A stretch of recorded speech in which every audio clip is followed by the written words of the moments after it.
We'd like to get started with this meeting of the town board. It's a regular town board meeting. We have a full agenda. We have public comment and 2 public hearings scheduled. I'll ask our clerk, Charlie Madigan, to take attendance and start us off, On please. a roll call, Councilman Troy. Present. Councilman Divney. Here. Councilman Valentine. Here. Councilman Vitari. Here. And Supervisor Stewart. Right here. And Mrs. Stallone from the Police Department, I'd ask you to please start the meeting with the Pledge of Allegiance to the flag.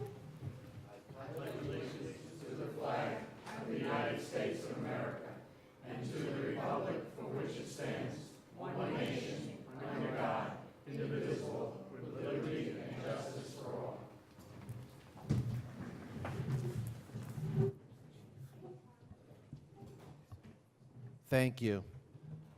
We had planned on having our annual audit presentation by our independent auditors, which happens every year, but due to the crane falling over the thruway, that's had to be rescheduled to our next meeting, which is on August 9th, I believe.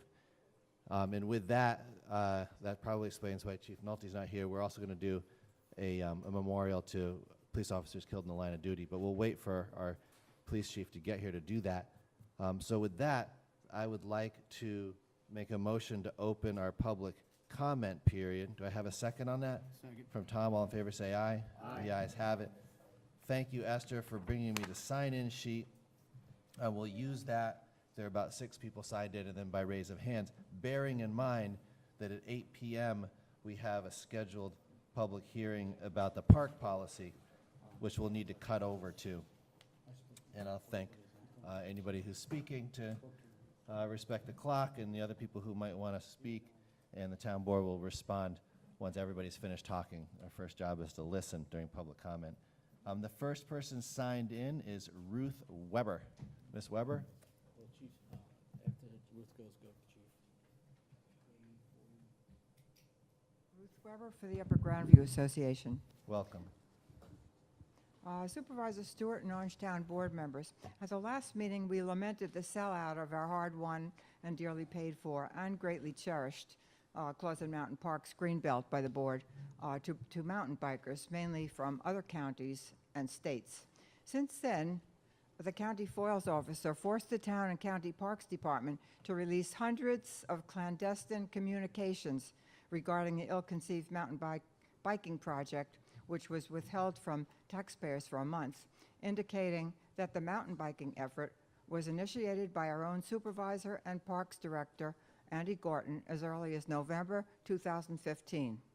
If indeed there was nothing to hide, why the secrecy? And at some point, we call on Mr. Stewart to acknowledge to Mr. Valentine and other board members that this project is meant not solely for Tacamac Park and what is north of that, but will range over the entire 600 acres. I will continue now. To Councilman Dennis Troy and any others who had no knowledge of this Orangetown giveaway, our sincere apologies. At that time, we did not have the FOIL information. 2 mountain bikers were invited with Mr. Stewart, we learned, to the closed County Parks Commission meetings, but excluded any of our councilmen or environmental groups that could have provided the information about Orangetown that young Supervisor Stewart apparently lacks, because none of the 5 volunteer county commissioners is from Orangetown. And one of the items that we believe could have been mentioned had other people been invited is that Nike Park, a former Army base, is a highly contaminated Superfund site, though low prioritized with other military bases, probably never to be remediated, according to DEC. And DEC did mandate it as a not-to-be-disturbed area. If Mr. Stewart did not know this, then we claim that people should have been invited who did have that information. It was mandated to be a not-to-be-disturbed area, and the activity was dangerous both to users, and the stew of hazardous chemicals buried there would leach into the groundwater, which is artesian water, poisoning the many wells on both sides of the mountain and eventually into Sparkill Creek in the Hudson. If you did not know that the County Health Department determined high levels of lead and asbestos at the site that would preclude such activity, why were people not invited who did know that? If the entire site is suitable only for passive use, it is impossible to use as a staging area for large groups of mountain bikers and mass events, such as timed speed racing. Yet it is key to the biking project for parking and the entrance to the county park. And if that's so, that indicates that that this mountain biking effort is not going to be contained only to the 100 or so acres north of Tacamac, but will range across the entire 600 acres. It is key to the biking project for parking and entrance to the county park. If the County Parks Commission knew, would it still continue the project or would it end it? And another item, does Mr. Stewart not know that road conditions on Tweed Boulevard, which become one lane, are already dangerous and totally unsuited to volume traffic that would endanger local residents? With police coverage virtually non-existent, we read in these documents formerly withheld from us that Chief Nolte stated to Mr. Stewart inability of existing force to handle mountain bike traffic or patrol Nike Park and the trails. Thank you. That's 3 minutes. Who pays for policing? Are my 3 minutes up? Yes. Then I just want to say the other most important thing that you forgot to tell the county, and if you didn't know, you should have invited older people living here who did know, and that is that the Pleasant Mountain Preservation Association and Upper Grandview Association were responsible for the 50 acres, and those of us living in the 70s were responsible for 450 acres that comprise the entire 500 Clausland Mountain Parks Preserve. Thank and you we for certainly would reminding us have a of that. right. We would have a right to be represented at any use of that parking by outside groups. I agree with you. Thank you. Jerry? Oh, there we go. Our next speaker is, I don't see the police chief. Chief Nolte? Oh, here we go. Out of respect for you, we're planning on doing a presentation from the police department. If you'd like to do that now, we'll take a break from public comment. Okay, sure, yes. I just wanted to, we went out on behalf of the town of Orangetown. The thing is, we got this memorial wreath today in honor of the 8 police officers killed within the past 10 days. And I'm sad to say that there was a 9th one killed out in Kansas City. On my way here, I heard that a captain was sorry killed about in a that. drive-by shooting. And I just want to say that, it's really a hard time, but, I think Councilman Patari and Mr. Troy are the ones who can remember back in the early 70s when police officers were just being gunned down in New York City. I think the other councilman might be a little bit too young for that. And what a hard time it was on police back then. And now here we are, 40 to 50 years later, and the same thing's happening. And I just want to say police officers go out each day trying to protect the citizens they serve. And the thing is, and I don't think any of those police officers that were killed over the past 10 days did anything to antagonize anybody, but they were killed because of their blue uniform they wear. And I just want before we have a moment of silence, I just want to say that I hope that people in the community, not this town board, and elected officials, tone down their rhetoric a little bit, that are inciting people to think that they can just go out there because they're not happy with court decisions or the way things are being investigated and just murder police officers out on the street. The thing is, it hasn't worked this way yet, even though 35 years ago it did in the village of Nyack. And I just want to say that this has been very hard on every police officer in this country, okay, to see their brothers getting killed on the streets. And the thing is, and I just say to the public, we got to support our police, and we got to stop our elected officials who are saying this type of stuff and not getting their facts straight from saying things that aren't true, and get members of the public who are going out in the street, like we had in Nyack last week, saying things that aren't true, and people have to push back and say the thing is support the police. When they're wrong, we'll put them through the criminal justice system, but when they're right, which is almost every day, 99% of the time, let's support them. With that, the thing is,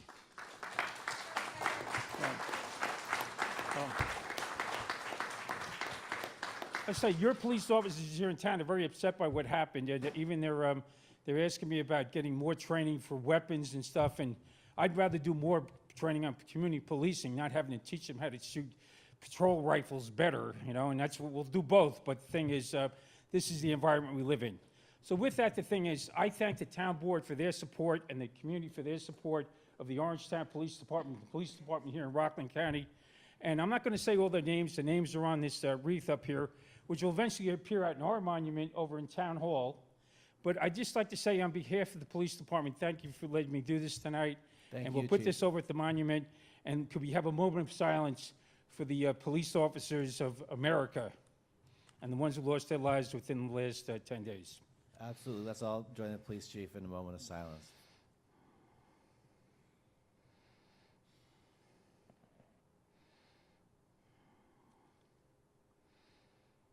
Okay, thank you very much.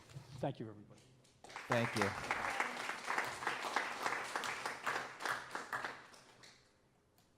Thank you so much. That was well said by the chief of police. I don't think we can really add to his words. The next person on our list is Paul. Starts with a K. Yes, sir.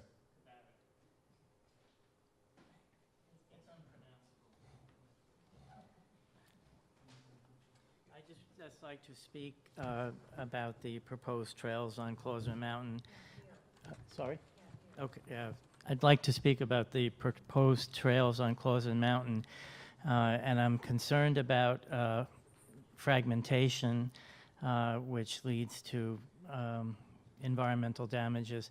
I have two articles here from New York State's Conservation Magazine.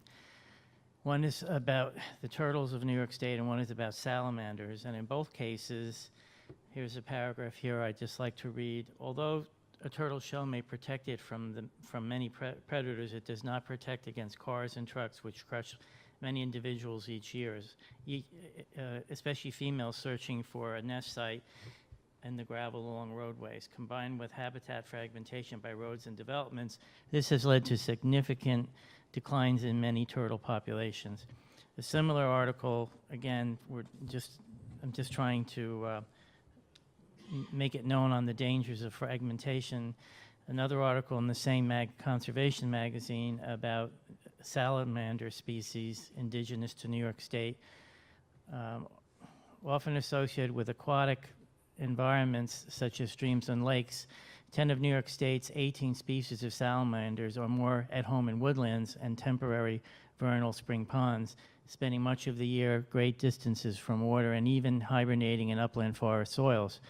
However, they do depend upon cool, moist places to help keep their smooth skin moist. It goes on to say these salamander species are more likely to come in contact with human activities that can negatively impact their numbers. For example, large numbers of these slow-moving animals are killed each year while crossing roads, moving to and from breeding ponds. So again, I'd just like to have it on the record that, some sort of study, CEQA should definitely be performed to make sure that the ground-dwelling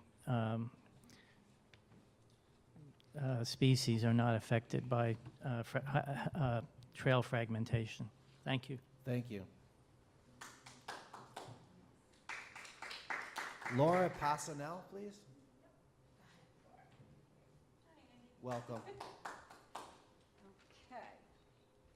I'm just going to hand out 5, but this is the article. I'm just going to read the first page of this article. All right, it's one page only, so I'm very concerned about the mountain biking situation on Clausland Mountain.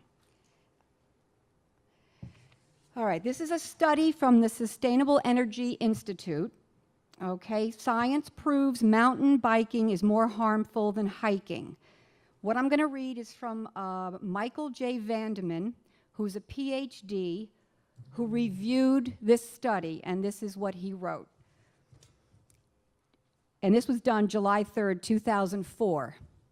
Every recreationist, whether hiker, biker, horsepacker, or posy sniffer, should not begin by asking what's best for me, but rather what's best for the bears. That was Tom Butler, Wild Earth magazine. Will we keep some parts of the American landscape natural and wild and free, or must every acre be easily accessible to people and their toys? Mountain bikes' impacts on the land are large and getting worse. The aggressive push of mountain bike organizations to build ever-growing webs of trails poses serious problems of habitat fragmentation, increased erosion, and wildlife conflicts. As interest in extreme riding continues to grow, as trail networks increase rapidly, and as new technology makes it possible for ever more mountain bicyclists to participate, even the most remote wild landscapes may become trammeled and trampled by knobby tires. The destruction of wilderness and the fragmentation of habitats and ecosystems is death by 1,000 cuts. Will introduction of mountain bikes and their penetration farther into wilderness promote additional fragmentation and human conflicts with the natural world? Yes, says Brian O'Donnell and Michael Carroll. Some things are obvious. Mountain bikes do more damage to the land than hikers. To think otherwise ignores the story told by the ground. Although I have never ridden a mountain bike, I am very familiar with their impacts. For the last 7 years, I have regularly run 3 to 6 miles several times a week on a network of trails in the Sandia Mountain foothills, 2 blocks from my home. These trails receive use from walkers, runners, and mountain bikers. They are closed to motorized vehicles. Thank you. If you could finish up, that would be great. Okay, because I'm clumsy, I keep my eyes on the trail in front of me. I run or walk in all seasons and all kinds of weather. I have watched the growing erosion on these trails from mountain bike use. The basic difference between feet and tires is that tire tracks are continuous and foot tracks are discontinuous. Water finds that narrow, continuous tire tracks are a rill in which to flow. Also, because many mountain bikers are after thrills and speed, their tires cut into the ground, slamming on the brakes after zooming downhill, sliding around sharp corners, and digging in to go uphill. I see the results of this behavior weekly. And lastly, I regularly see mountain bikers cutting off cross-country, even on steep slopes, for more of a challenge. They seem blind and deaf to the damage they cause. You've handed out the article that you're reading to us. Yes. So I think you've done us a service by bringing the information Okay. in. It'd be great if we could cede the floor to the next speaker. 'Cause No you've spoken problem. For 3 minutes. Thank you for listening to me. Thank you very much. Esther Baitler, please.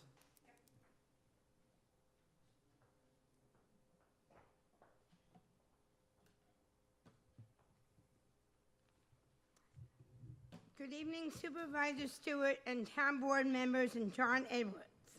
My name is Esther Ann Baitler. I'm an able consumer with intellectual disabilities, and I live at the Kathy Lucas Independent Living Center in Spark Hill.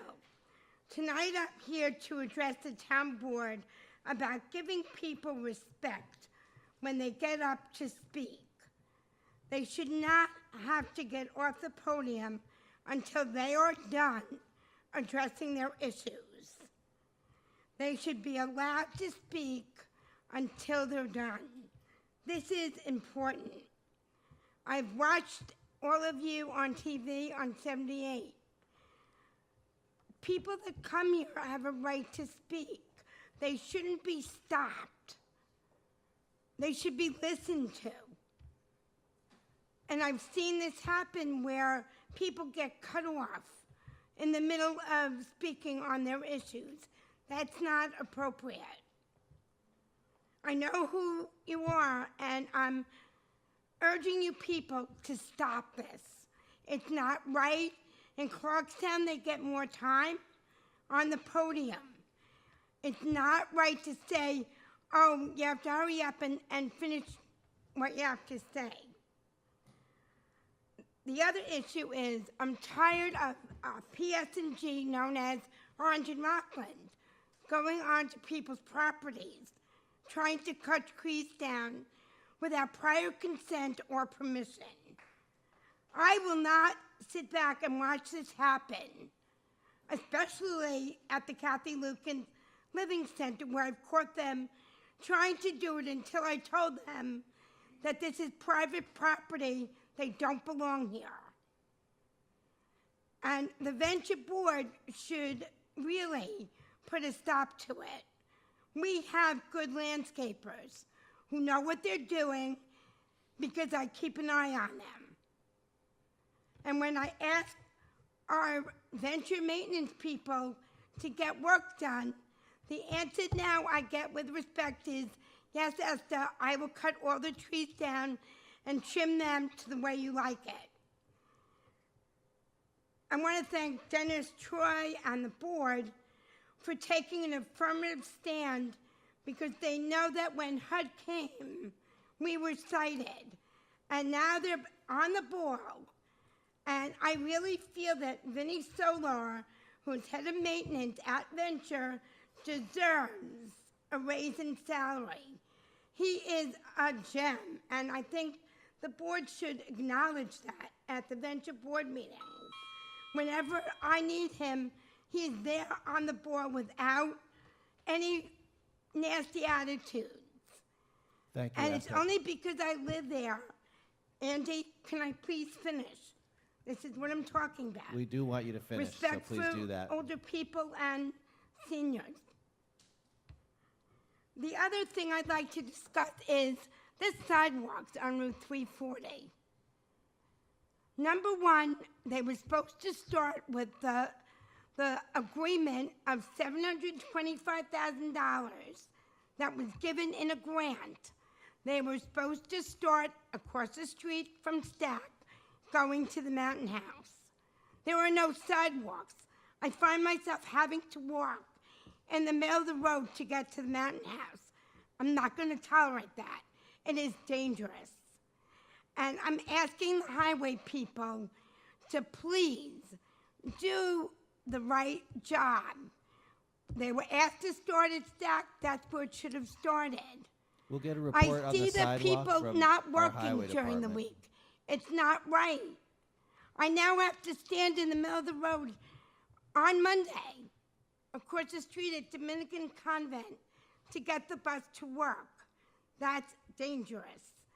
I'm sorry, but I really think that there should have been a current sidewalk at Dominican Convent. I don't want to get killed. All I'm asking for is a sidewalk that says Esther's Way. That sounds like a great proposal, Esther. I appreciate Andy, that. it's not funny, okay? I don't Okay. want to get killed. Thank you. I really feel that the highway department should put the sidewalks the way they agreed to, and it's not being handled. I've seen them standing at the trucks morning after morning and not working, and that's not okay. This grant was done when Paul Whalen was in office as a supervisor, and this should have been done. I'm not blaming Jim Dean, but I'm blaming the contractors. Jim has been on the ball day in and day out, and he deserves a raise. Esther, we Jim. really appreciate your kudos to Jim Dean. He's He a great really highway does. Jim superintendent. is a gem. We all agree He is with the him. best you'll ever have at the highway department. Thanks for saying that. That's because his daughter works for Venture. Thanks. And thanks for submitting your comments in writing. We appreciate that. Michael Mandel, please. Yeah, good evening, Supervisor Stewart and members of the town board. For the record, Michael Mandel, a resident of Pearl River. Just to echo some of the prior speakers' remarks. You know, we fought for many, many years to stop the desal plant up in Haverstraw. Besides affecting human health and the health of our children and grandchildren, the Haverstraw estuary was a breeding ground for 8 species of fish. Now, we take a look at our parks.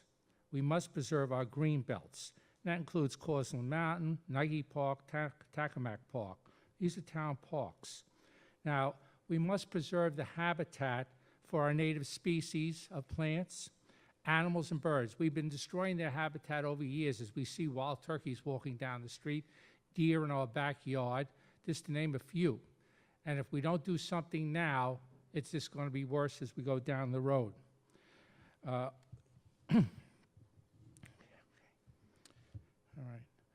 right. And not only that, this habitat should be maintained for our children and grandchildren. If we start with bikers going up there, and as people said before, it does destroy. Before any approval there should be a public hearing so all those affected and all those who want to speak, as we did fighting the desalinization plant, fighting through administrative judges who didn't care, fighting it all the way through the PSC and everybody else until we did win that. Here's another issue that affects our environment, and these are, as Mrs. Weber said, these are parks that were brought in. The land was brought in by people and residents of this town, and it would be a disservice to them to destroy that trust that they give to our town. And the final thing is, just to say it, and I don't say there's anybody involved, but if there's any member of the board who is a member of a biking club or a club that supports, I please ask that they recuse himself or themselves from any decisions regarding the use of those parks. I thank you for your time. Thank you, Mr. Mandel. At this time, we're going to cut over to our scheduled public hearing.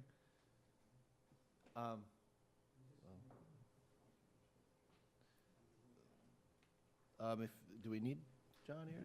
Well, we can open it, and I'll make a motion to open the public hearing.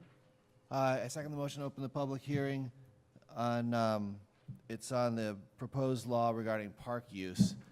And there are a few people who have signed in. Oh, all in favor, say aye. Aye. Okay, so that public hearing is now open as well. A few people signed up to make a comment, and perhaps there are others as well who are here. We have had significant conversation about this in town hall in meetings in recent weeks. The first person who signed up is Michael Mandel. Michael, you're number one as always, and we appreciate your coming out to town hall. Sorry to hog it up, but I want to thank the town board for passing or putting this up for discussion. It is an important thing, since financially we support the parks and it affects all the taxpayers. Now, I was looking at it and wasn't sure. I thought we said that Cherry Brook was or it wasn't, so I think we should clarify that. It's included. It's included, okay. And the last thing, I was looking at the fully exempt areas. Nike and Tacamac parks are town parks. They should be included. Is there a reason that they're not included? Is it because maybe if we have bikers and bike trails there, and they're out-of-towners, that we're not going to charge them fees for using our land? It's land that we have preserved. This, echoes off the remarks I made earlier. So if they're not, why shouldn't they? They should be included in those that are listed to be charged fees. Those, and anybody using it for any purpose should be charged. And that's what should be done. Not that they just go on their own. If they're going to use it for rallies or whatever else, then they should be charged the money. They're not residents. Otherwise, we're going to start back to the part where we fought over for how many years the use of our soccer fields. Who's a town resident? Who's not a town resident? Who gets charged more? So we're going back to that, and this would be a similar type of situation. So I just thank you, and I'd like to know, once we're finished, the reasons why they're not included. Thank you. Thank you, Mike.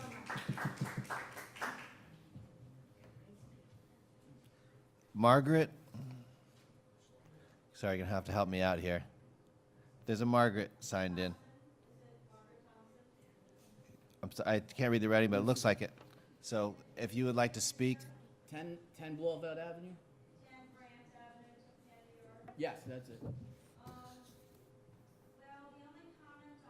If you have a comment to make, if you did it from the podium, then people could hear you and you'd even be on TV. Well,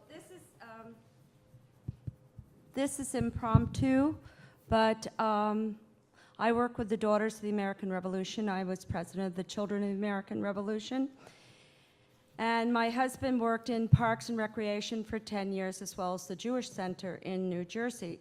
And what I've noticed is I work for Board of Elections as well.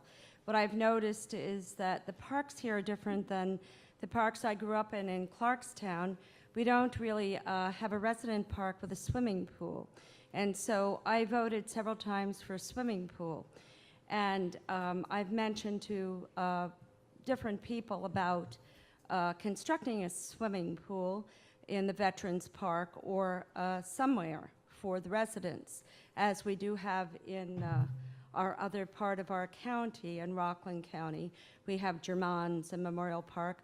Over here, there are no resident parks, really, for swimmers. There's Tallman, but Tallman really is quite far away for the residents that live in Orangetown proper, South Orangetown proper. So this was something I proposed and mentioned many times, and I'm just proposing and mentioning it again. My idea from an architectural or zoning and planning standpoint was to put a swimming pool near the concession stand in Veterans Memorial Park. There's a concession stand there where there's a lovely business, and if they would put a swimming pool there where they had the movies and whatnot near the fields and whatnot, there's enough space really for a nice swimming pool as has been used in other parts of the county. And so that is my suggestion, that you put in it doesn't have to be an Olympic-sized pool, but you could put in a nice-sized pool there with a couple of those mushroom waterfall things for the little 3 and 4 and 5-year-olds. And I think it would be well used for the county residents and for the South Orangetown residents. I really know from my son growing up here, there are private pools, but there's nothing for the residents. And our taxes have increased 90%, and we have not benefited at all from South Orangetown.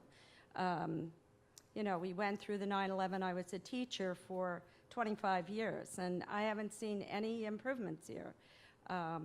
So I would suggest that and hope that you would make a note of it, and maybe there'll be a swimming pool somewhere. It doesn't have to be Veterans Park, but there is a space there for it. They used to watch movies there, sort of like they did at the Field Club in Nyack. But that's a private club. Thank you, Kids need something. Thank you. especially when it's hot out. Is there anybody else here by raise of hands who would like to speak on the public hearing for park policy? Mr. DePrisco in front here, will take you first. I said Mr. DePrisco. Sorry, go ahead, sir. No, you're correct. Tom DePrisco, a resident of Pearl River. I've been following the town parks discussion online. I've been unable to attend meetings because of scheduling conflicts. I just have a question, because I asked this several months ago, but it's not clear in this proposed law. Will I have to pay for my family members from out of town who I take to Veterans Park? No. Well, it says verify town residents and registered non-residents. Is that what you're referring to? There's or- a guest element in the proposal where Oh, I town must have missed residents, it. guests, so Is it in there somewhere, or? we You can look might at it want more to later if you'd include like. that, just so it's clarified with everybody else also. Thank you. Okay, thank you.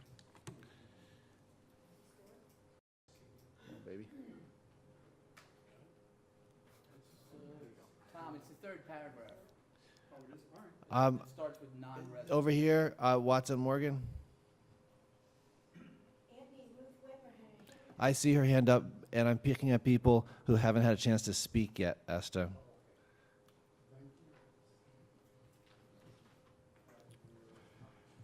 Good evening. Watson Morgan from Blauvelt, New York, 40-some-odd-year resident of Orangetown. I've seen many things happen in our parks. I also see many things in our budgets where recreation budgets get cut. there's a lot of things we'd like to do in the parks. I've walked around every park, and I see a lot of things that are deficient or deteriorating, which it goes on a list and we just can't do it because there's not enough money or not enough people to do those things. It's just, you can just see little itty bitty things that when it gets added up, it's a lot. I find some deficiencies in the financial thing of having outsiders pay, and we're also going to have to pay somebody a few more park rangers, so that's going to be an additional fee, which isn't getting talked about on the paperwork here, but it's going to cost money. I've seen in other communities in Monroe, in Haverstraw, where they have a nominal fee for every resident family. We could start out with a family residency token payment of $50 that would cover things. I mean, I know we pay a lot of taxes in town, but the amount of budget we have to recreation just doesn't cover everything. So we're going to have to pay a lot of money, or a nominal amount of money for park rangers and such. I just stopped over my daughter-in-law's house in Clarkstown, and they issue an ID card for every child, every mother, every father, and in this case, it's free. If you lose it, you're going to have to pay something to get one. And what this entitles you to do is use the recreational facilities, not the pool, but if you want to use the inside facilities, you have to have a card, which you have to get. I would suggest that we may make the entire town a park district, including the things that we have in our recreational things for soccer and baseball and sports, which have appropriate space for outside residents. And outside residents are paying a fee, which is going into, I hope, a dedicated recreation fund and not a general fund. So hopefully, it's been said that we'll get some monies from the recreational people from outside. I'll believe it when I see it. But if we had families, a $50 token fee that we could issue everybody an ID card, I think this would be helpful and put a few extra resources into town parks and property that we could dedicate to things, nice things to do in the parks. Thank you. Thank you, Watson. Ms. Weber, once again.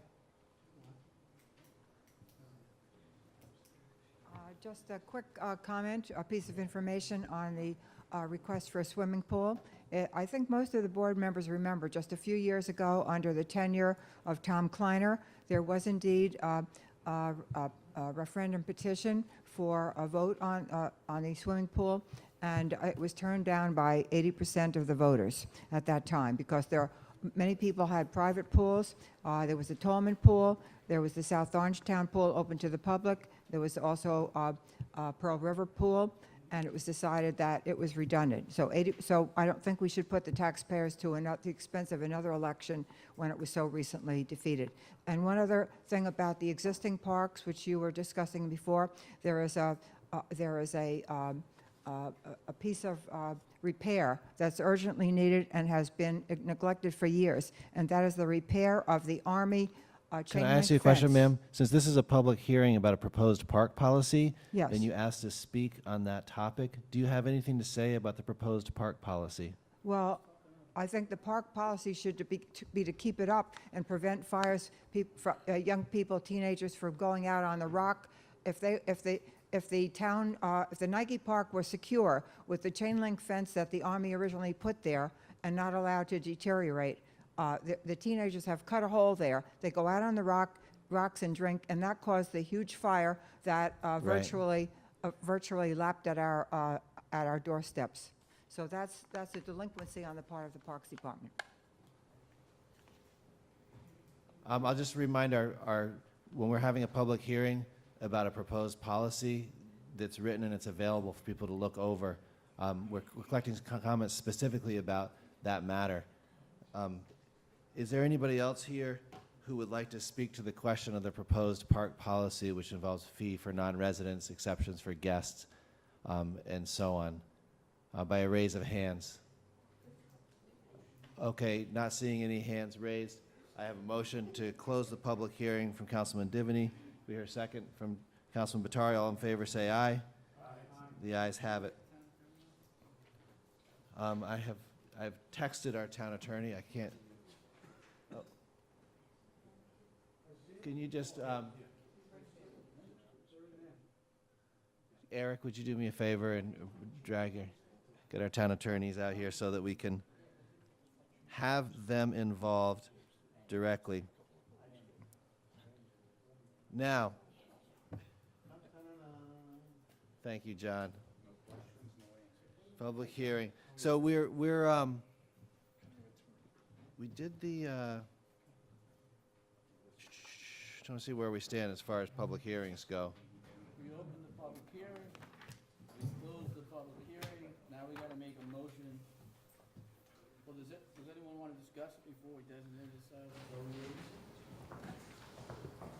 Would you like to respond briefly to any of the public comments? You're certainly No, one of the again, leading. I've said this before. I compliment Tom Divany for working on this thing, and it's something I've wanted for quite a while. I think it's necessary here in the town, and I compliment Tom, and also in the town attorney's office, we're working with Tom. There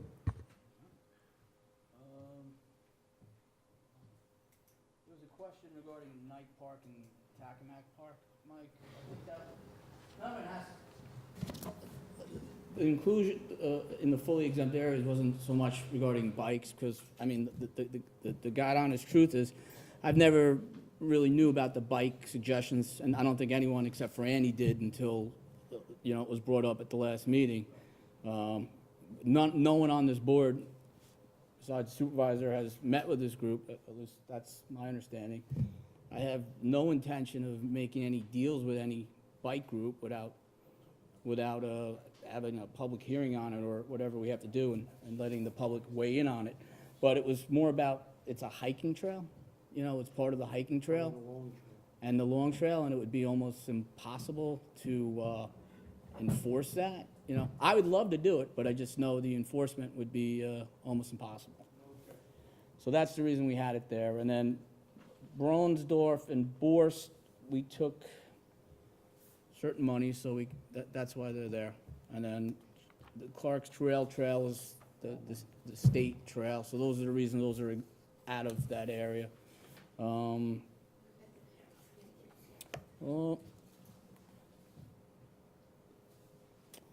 and I just, you know, we have it, we've worked on it. The only question is, Eric, we have all undeveloped, partially developed areas not otherwise listed in this section. You want that fully exempt? I'd prefer it not to be, because those are if we do undeveloped, partially developed areas, we can do other laws that affect those down the down the line. So we have parkland at RPC. We can amend that.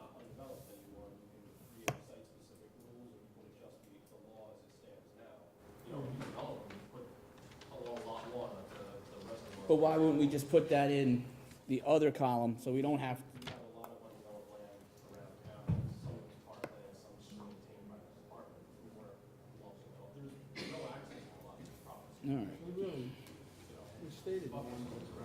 All right. All right, just clarifying. All right. Jerry, you want to weigh in on this, or are you good? Paul?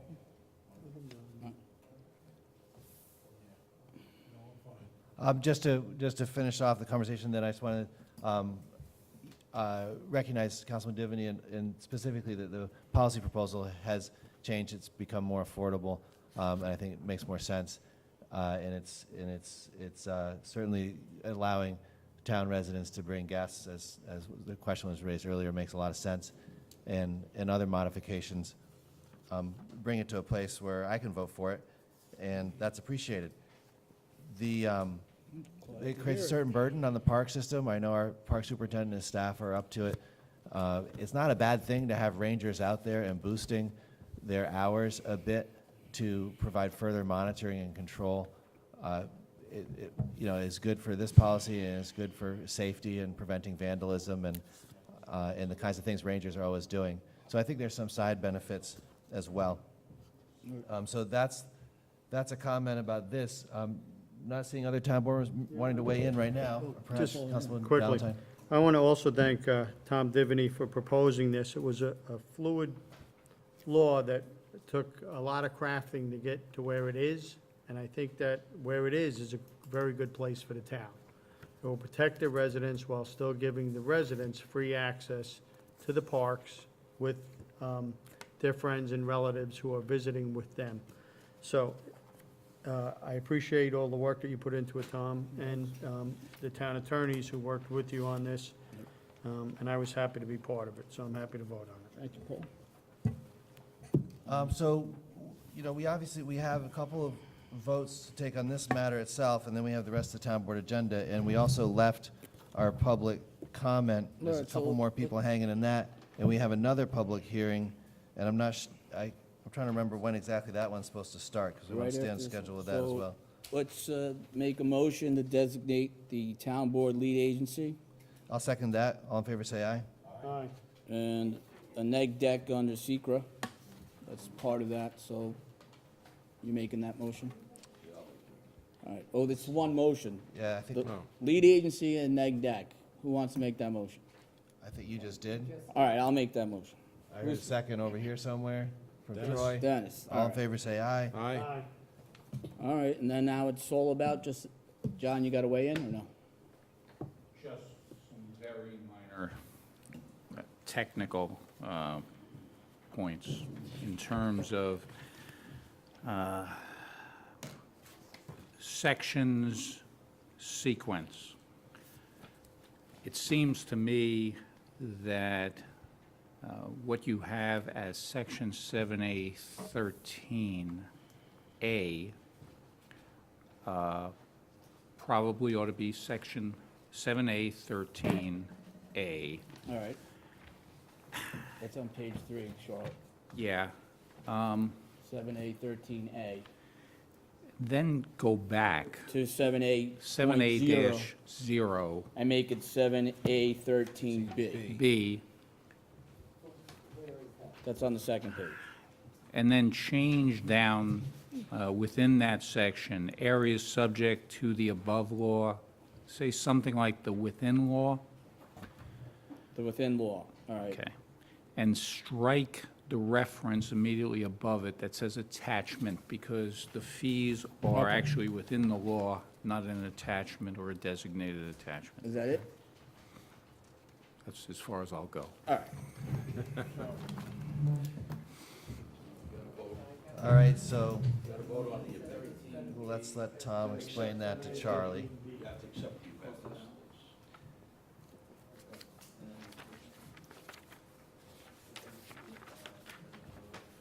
It's just gonna put the purpose ahead of the other one, right, John?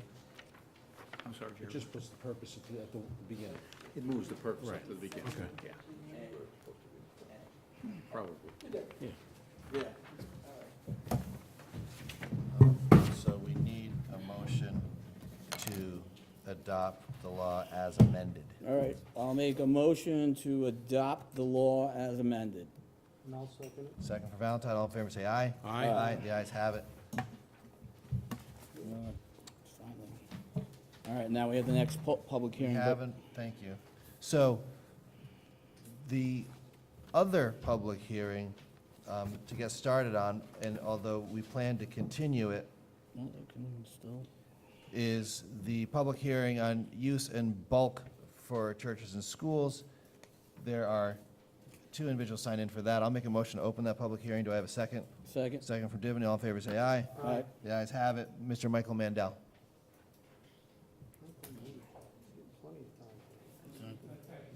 It's like a card play. Town Board, for the record, Michael Mandela, resident of Crow River. Looking through the law, it looks like does bring consistency to our zoning code and does make a lot of sense. I like the idea of the parking spaces, reducing it from 300 to 200, makes a lot of sense. And in the past, we've been looking at site plans on the planning board, and sometimes it's not clear. This makes it very clear and consistent across all. Just one question, where it says schools of general instruction, specifically, what is the definition of the general instruction? If you know offhand. Just one. To give you a good answer for that, we'd really have to quote from the text of the town All right, but code, and that's not something It we covers could do on all the fly. educational purposes? Yes. Okay, that's all. Thank you. We got Margaret Oh, that's, yep. from 10 Brant Avenue in Tapan. This is, No, this is the proposed change to the town code use in bulk for regarding churches use and and schools. bulk regulations, parking requirements and Changing a minimum building lot zone size, code. things like that. Did you want to make a comment about that topic? Okay. Is there anybody else by raise of hands who would like to make a comment about that topic of the public hearing? Seeing no hands raised. The motion What do you from... mean adjourn? He means to continue it. I think Robert Magrino's working on this, had Well, suggested it be no, continued on it's gotta go, August 16th, I think, or something. it's gotta go up to the county, for the county to weigh in on it.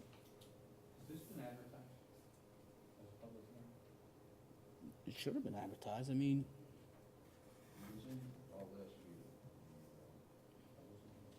Charlie, was this advertised?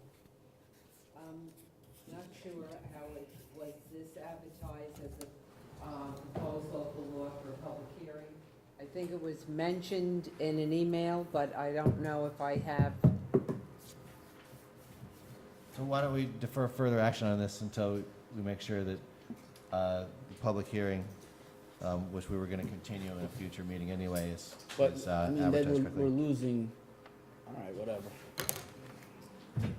My understanding, if I remember right, seeing an email from Rob earlier this week or last week, was that But we wanted to declare ourselves lead agency. We want to declare, in order to circulate the matter. to right. circulate it. You can do that because Let's last do week that. you made one vote, so you could also vote to do the CEQA, and you could vote to set the date for the public hearing. And then it gets advertised. All Right. right, let's get it done. If you open the public hearing, Right. So this it is, has to have been advertised. Well, why don't we, instead of saying open public hearing, why don't we just say set the date?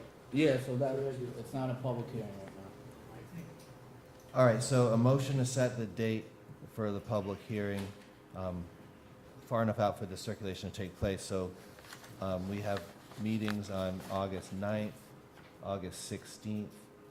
I can check into September.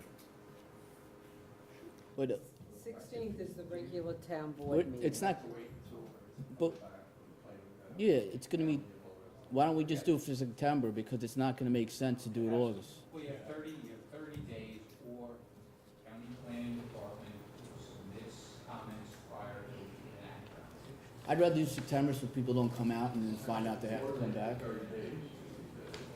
Okay, so let's do September. September 6th is a workshop meeting, Mm-hmm. and the The 13th is the regular. public hearing. So let's make it the 13th. September 13th. Everybody all right with that? Yep. So I'll make a motion to set a 8 public p.m. hearing for September 13th. Second from Patari, all in favor say aye. The ayes have it. Thank you very much.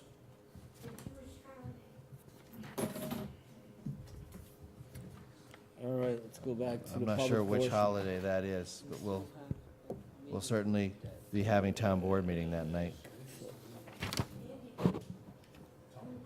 What? I'll take a look at that. Thank you for reminding us. Sorry, Yeah. what was that? Right. So, So, Tom, you want to make a motion for declaration of intent to be lead agency under secret? Declaration to declare the town board lead agency and a neg deck for secret. Second for myself, all in favor say aye. Aye. The ayes have it. Can I just ask one question? Mhm. Can you declare intention to be lead agency and also direct it now? No, good, that's what I thought, good. Declare your intent to be lead agency, there's a circulation Right. letter that follows 30 days thereafter. You can declare yourself or assume lead agency status. Thank you, John. And there's a list of agencies in that resolution that would be notified of the proposed law. You're right. Back to public comments, Allison Sullivan. Okay, hold on a second. All right, so moving back for a minute, Ms. Sullivan, to our first public comment period, which was general topics, not restricted to any one proposal. Ms. Sullivan, the floor is yours. Okay. Hello again. My name is Allison Sullivan. I live in Blauvelt, New York. I'm here again, once again, to state my concerns about the noxious odor that is emitted from Aloof Plastic Bag Company on Glenshaw Street in Orangeburg, New York. Aloof Plastics is extremely close to homes, schools, and churches. It is a toxic smell and a nuisance, and it breaks town code on odor. I'm asking for an update on what the town board and building department are doing to remedy this matter and to ensure the safety of the residents of Orangetown. That's it. All right. Thank you very much.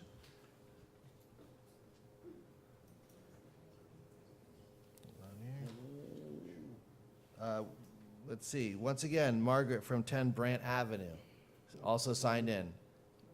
Okay. By raise of hands, is anybody else here to speak under public comment? Yes, Ms. Kelly.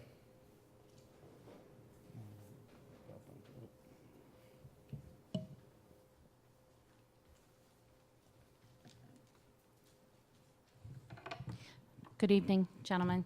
How are you? Very nice to be back and see you all. First off, as the wife of a retired New York City Police Department sergeant, my deepest condolences to what's going on in our nation. Lawlessness must not be allowed to be the law of the land.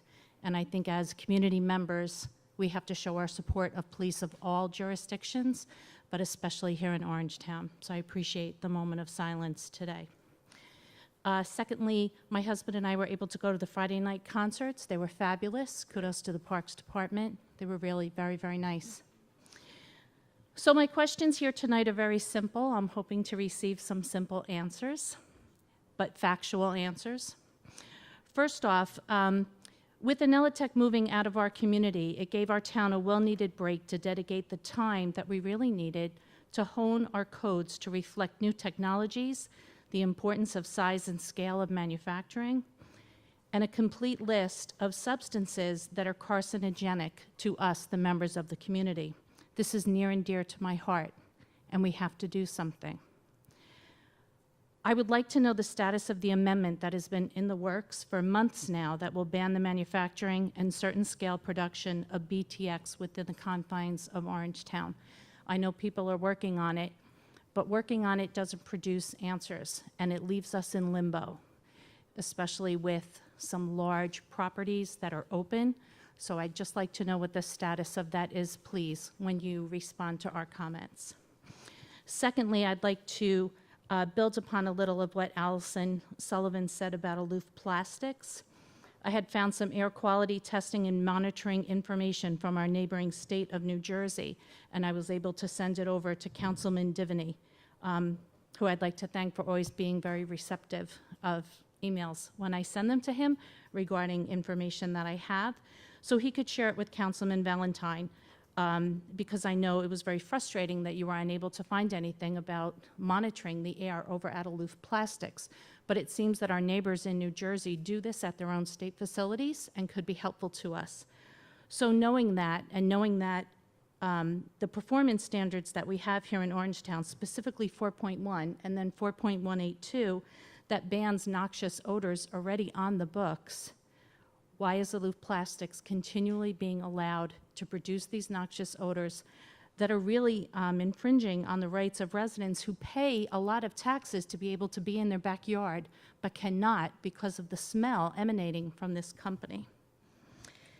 And then finally, I would like to know if we could have an explanation in layman terms of exactly what community development block grants are. Have we accepted any of these grants within the confines of Orangetown, and then specifically the confines of Pearl River, and what the community responsibilities are when we accept these grants? Thank you so much. Thank you. By raise of hands, anybody else here for general? Heather Hurley.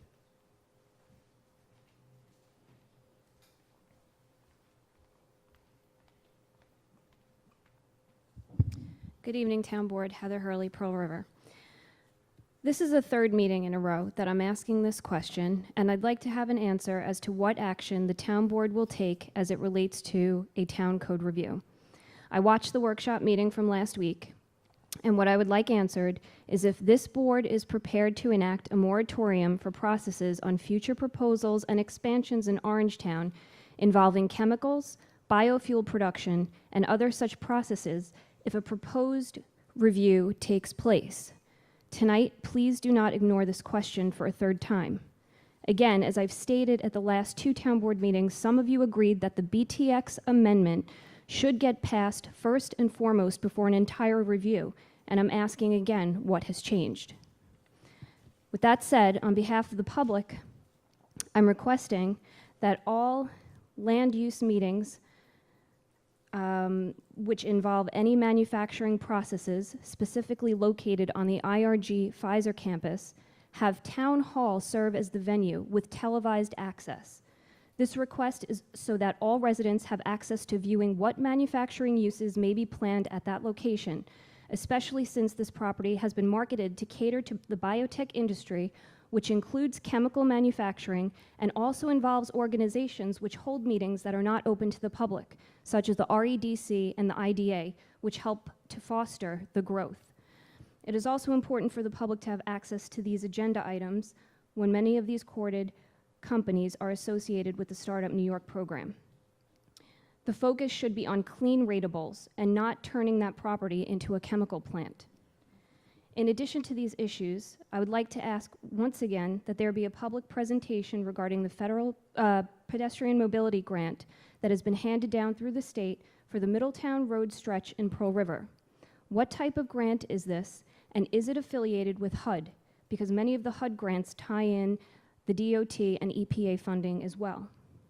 The public should be made aware of what this grant entails, what the entire cost of the project will be, and what stage this plan is currently in. And finally, though I appreciate Mr. Divney's email from today, I'd like to know when Aloof Plastics will be put on an agenda for performance standards review. There is a zoning board meeting tomorrow night, and then none for the rest of the summer, as far as I'm aware. Will a special meeting of the zoning board be arranged in 2 weeks' time or before September, when they will be required to appear before the zoning board? Thank you. Thank you. Other hands up? I'm not seeing any. I'll make a motion to, I'm sorry.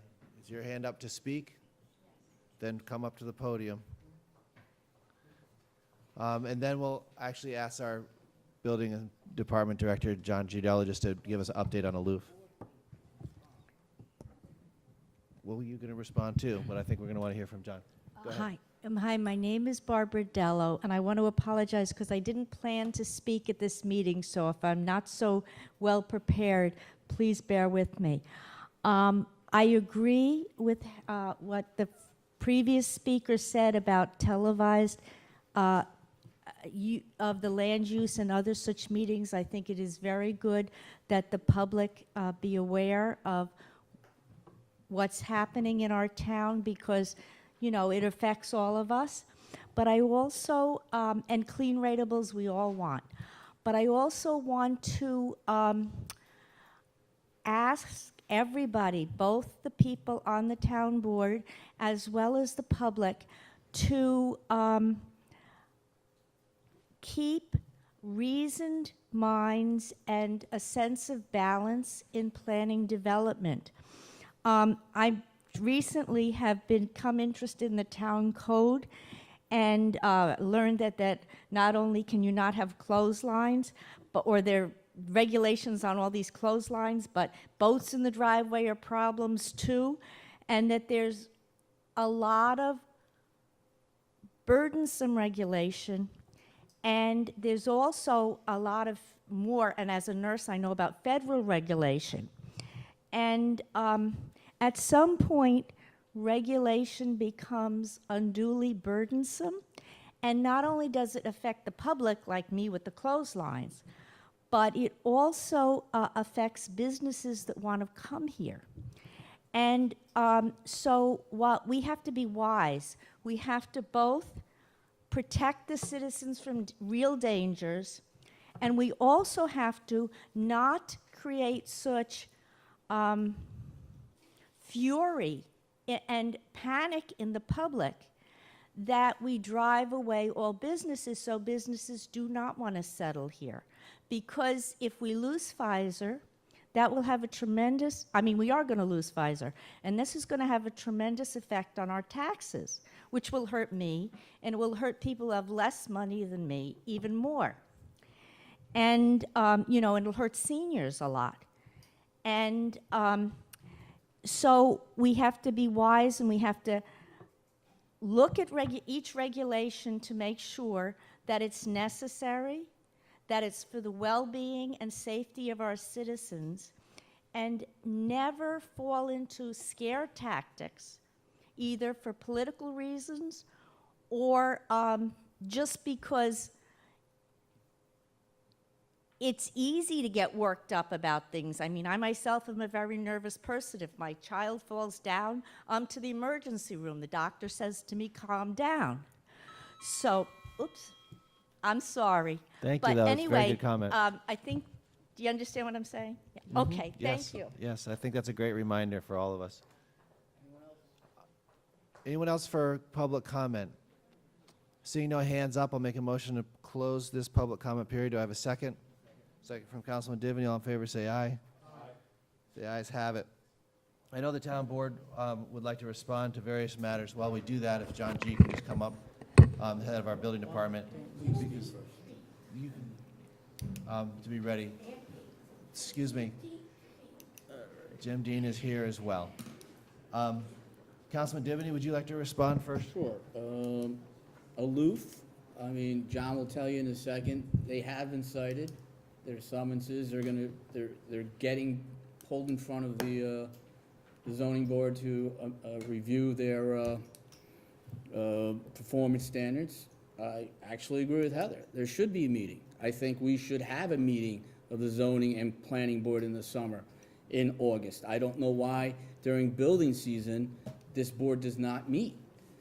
We'll give them an extra week or two off during December when they want to spend time with their families. But, I mean, I think that they should have a meeting in one night in August. Because you know what? It's not acceptable that there's a 5-week period where people can't go in front of our land use boards for permits and to get COs and get approvals.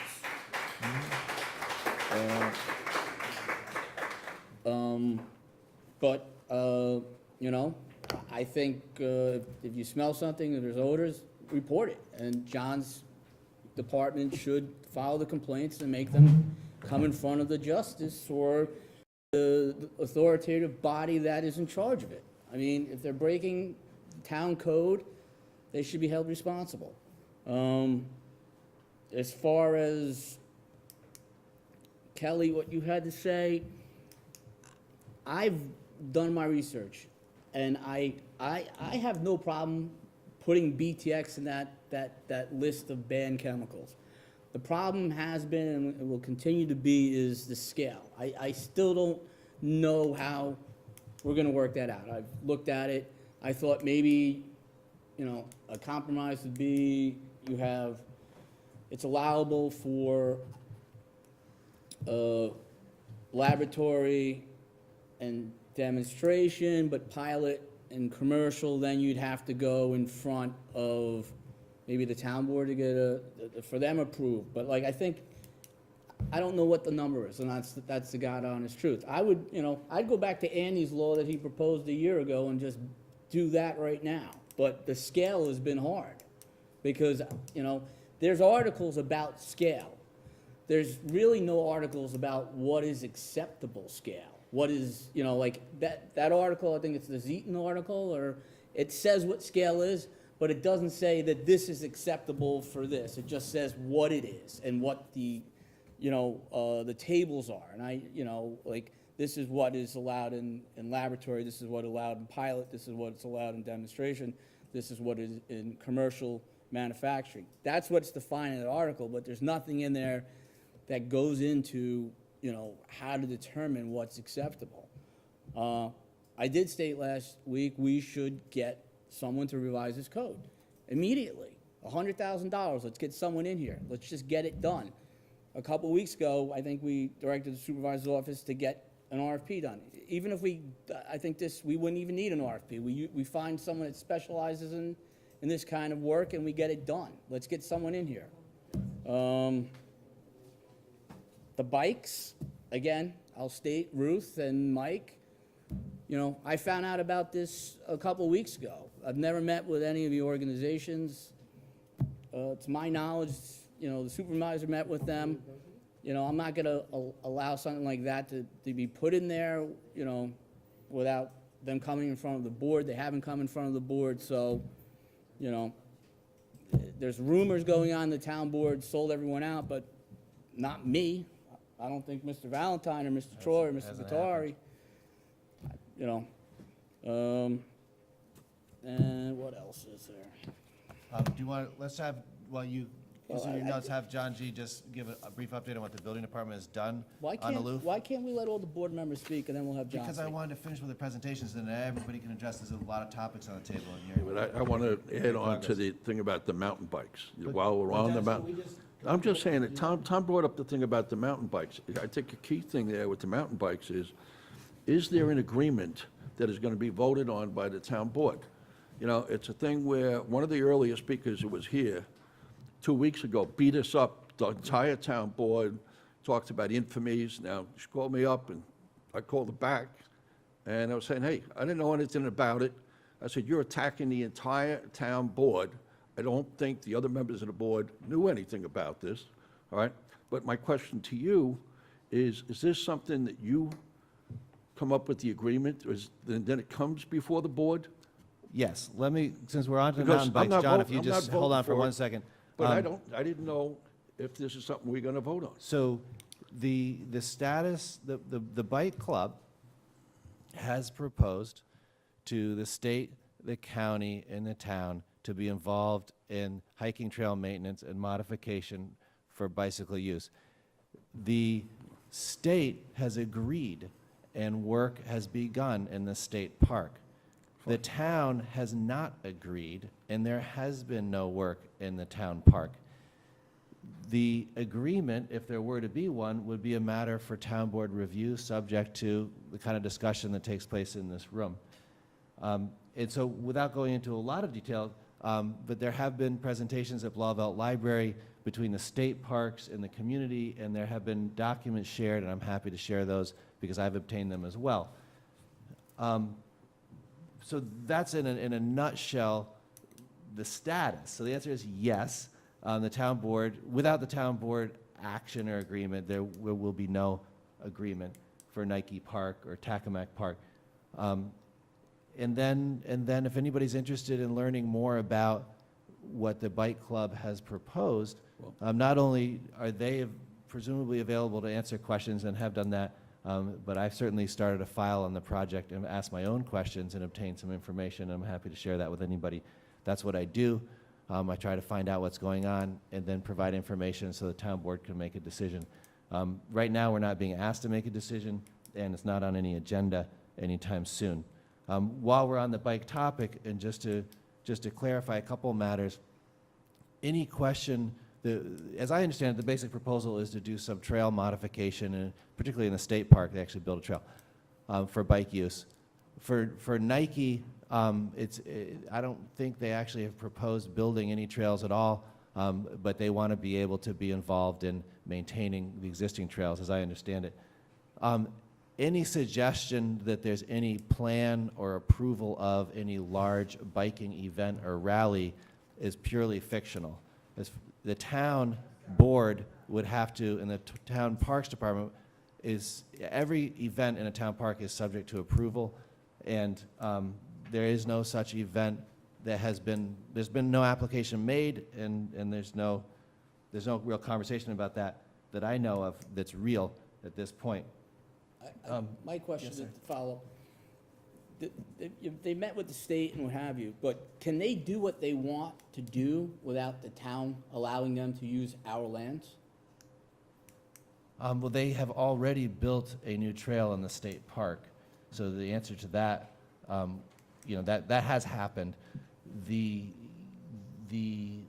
I'm not sure what Well, else. I mean, they well, also I want guess to my- be involved in some trail maintenance work on town parks, and we have not agreed to that at this I point. guess the thing is, they have this plan, which I haven't seen, but in the grand scheme of things, is our approval of this bike trail, bike parking, bike access, do we play a part in that? I mean, are we, Can they just do it without us? can they do it without Well, us? right now, I mean, I don't want to get too far into the weeds in this, because the proposal is available. Anybody wants to read it, I could give you the copy that I obtained a while back.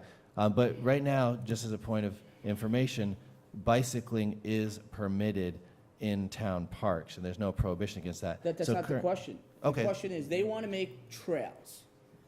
Is our participation in this grand scheme to make these trails, are we integral part of this or not? Do they need us to do this, or can they do it without us? Do they need us to approve it, or does that, us not approve it? I think, For I think the building question- anything on town land, they need our approval, for No, sure. no, I mean, the whole the grand question is- scheme.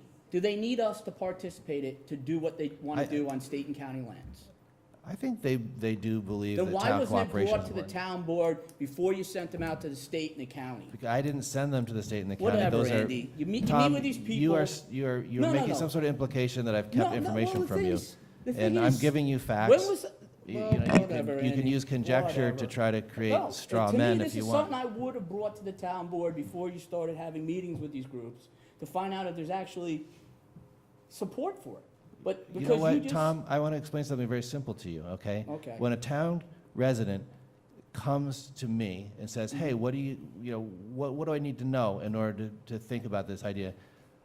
I meet with them. They may Okay. be talking about a loop, they may be talking about bikes, they may be talking about a pothole. Those meetings happen all the time. When a matter is substantial enough, to require, I refer it immediately out. Anybody's interested, welcome to jump on board and find out more. And that's what I'm saying to you now. Since the town has taken no action on this, there is no agreement, and there is no application for one at this time, I think it's a timely time for people to actually read the proposal and maybe find out about it. And then at such time as the bike club makes the proposal to the town, we'll all be better informed and able to respond to it. I do have a file on it, and you're welcome to review it. I disagree. Should have brought it to the town board. Okay, well, if we had a town board discussion on every single idea that anybody came up with, it would become pretty This is cumbersome. one that concerns a number of people. A number of the members of this board have gotten very concerned questions and had no idea what they were talking about. So, Well, as a matter of respect for your fellow town board members, you should have notified us, but you didn't, and that's the point. Yeah, and this has been covered in the newspaper. There's an active Facebook group about it, and our community has been participating. So anybody who wanted to get involved has been welcomed to the meeting between the state park and the bike group. This is not about Andy Stewart. This is about a bike club and the state park and the county park. And I will help by providing information that I have, but I will not take responsibility for, the status of their proposal. Just as a further note on that, to the best of our knowledge, there's no Superfund site at Nike Park. And so again, for folks who want to know about the proposal, there's a document online that the bike club has put up that people can read, and then certainly talk to people who have real information. So that's I think as much as we can do on the non-existent bike proposal right now to the town. There's a couple other matters that have been raised.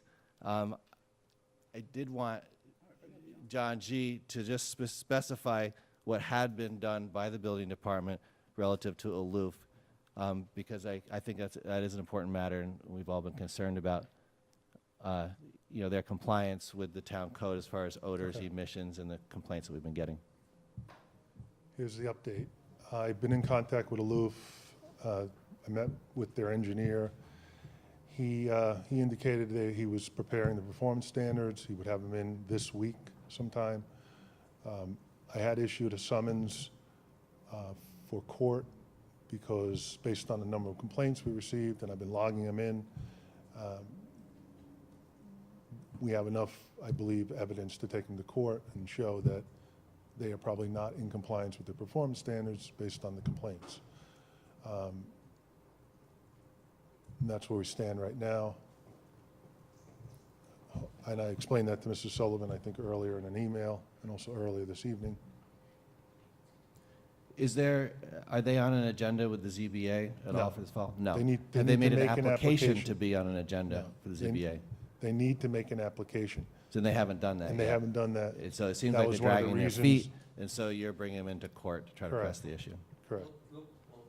You're bringing them to court is because they're violating town code with pollution and Correct. the smells. It's Odor. not because they haven't complied with, or Well, is it? Is that a Part of that separate- is the performance standards. See, they are having a report prepared by one of their consultants on the emissions. They haven't supplied that report yet. That report should be part of their package for the performance standards. There's another engineer who's working on the performance standards submission. So he said to me, I don't have their part. I said, I'm not going to wait any longer. You've had already 2 months to do this since I sent them the letter back in May. And I said, you know, there's too many complaints. I said, I'm getting complaints every weekend.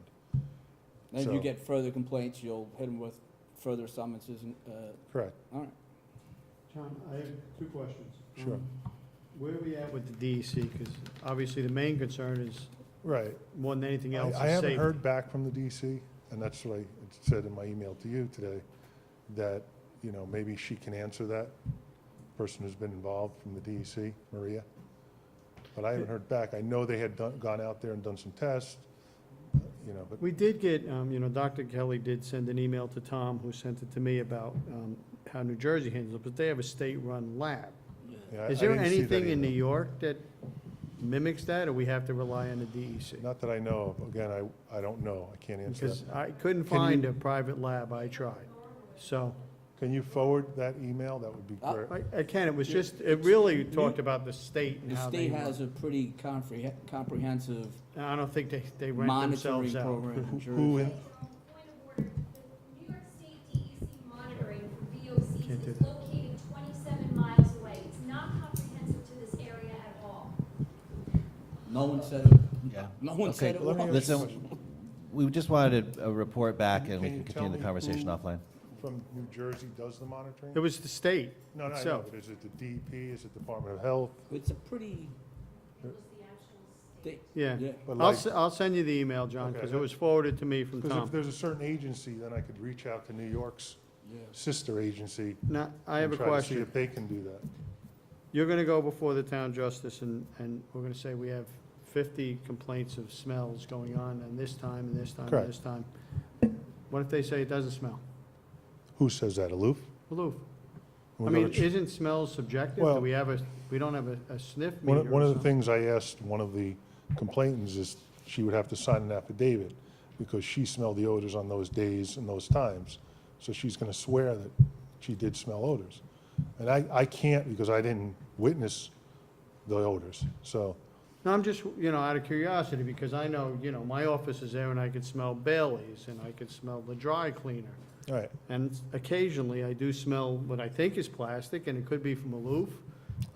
I've been on their block, I've gotten an email from Dawn and drove over there, left my dinner table, and Well, I didn't, it wasn't where I couldn't sit outside, I didn't really smell it, I smelled somebody's dryer going. can I tell you something? I walked up and down the block where people are looking at me weird, and I'm wondering, when you get into court, I think that's why it's taking them time to get us a report, because part of this is not just the one time they go in, they have to look at their whole process and see where they may be having a problem.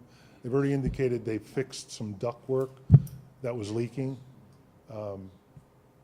but I guess it hasn't solved the problem. So again, it's sort of narrowing down to try to determine, Now, they may come back with a report that says they don't have an issue. I don't know. So, The short answer is really very simple. In terms of a filed violation, a charge with the court, yeah, suppose they come in and say it doesn't.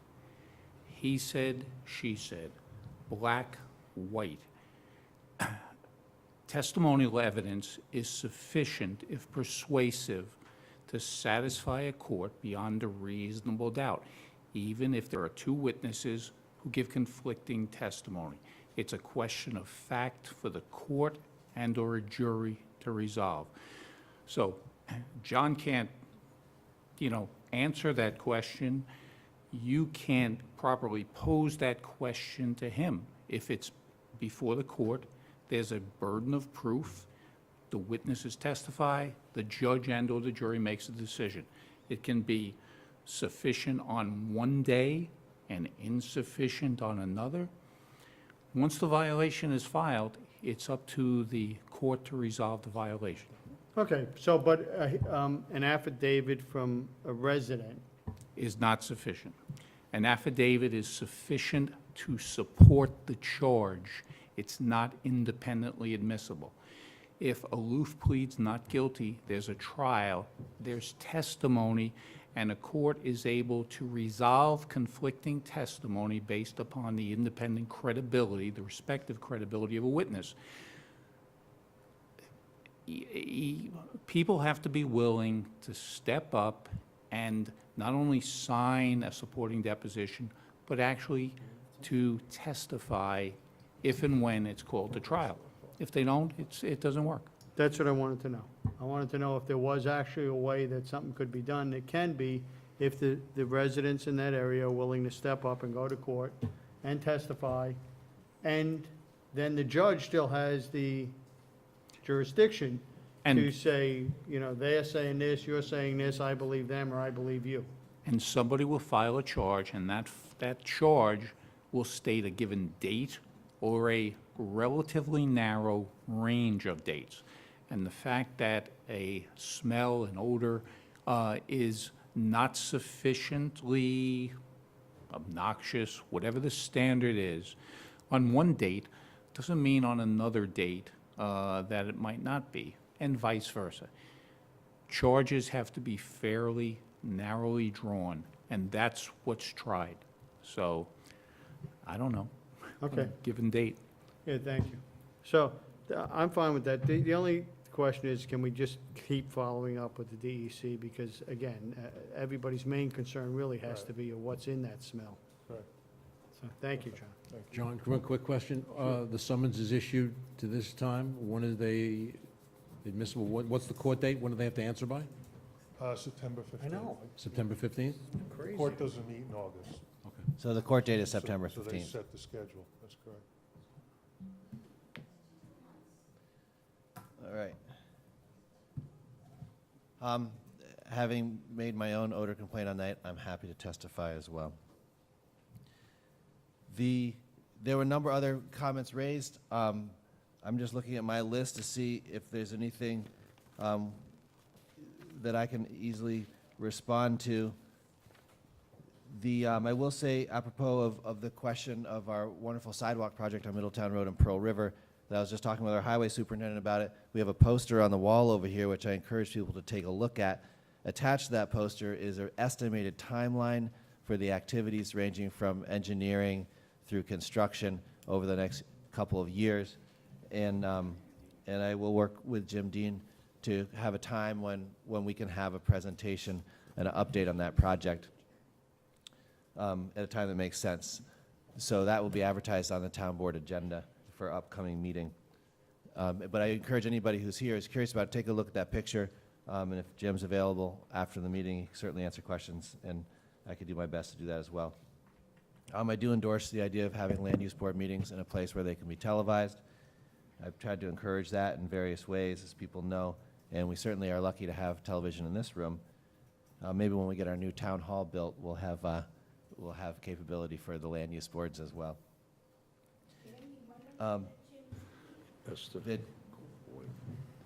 The, You talking? Go ahead. I think that's about it for right now.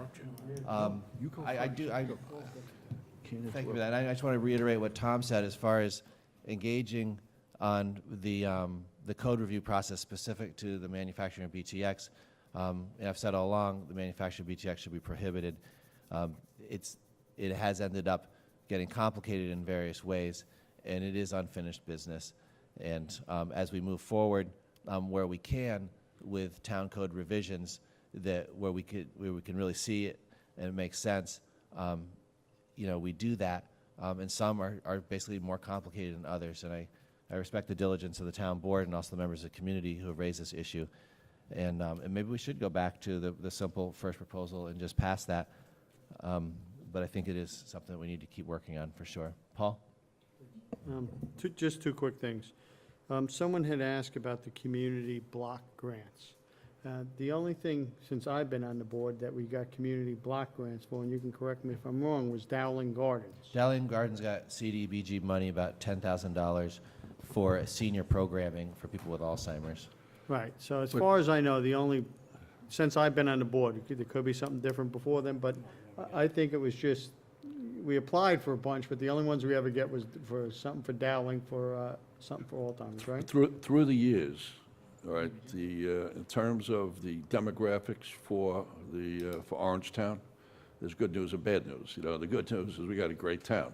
The bad news, to me, is really good news, is that we're not eligible for most of the block grants because we don't have the demographic makeup, except for if you get to Thorpe, Dowling Gardens, because it's senior citizens or whatever, they're eligible.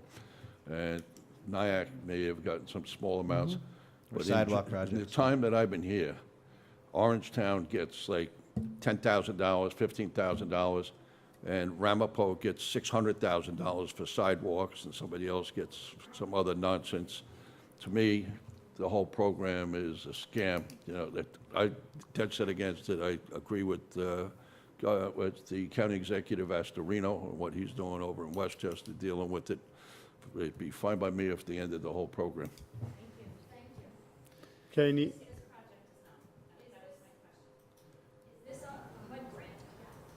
No. Not that I know of. No. It's a State Department of Transportation. No. No. Jim, is it a No, HUD it's grant? nothing to do with that. No, they don't give us sidewalks here not in federal, Orangetown. They only give sidewalks in New Square and Kaiser. Yes. Okay, Let's not lose Any control of oth- this meeting. Okay, Yeah. so that's it to be continued.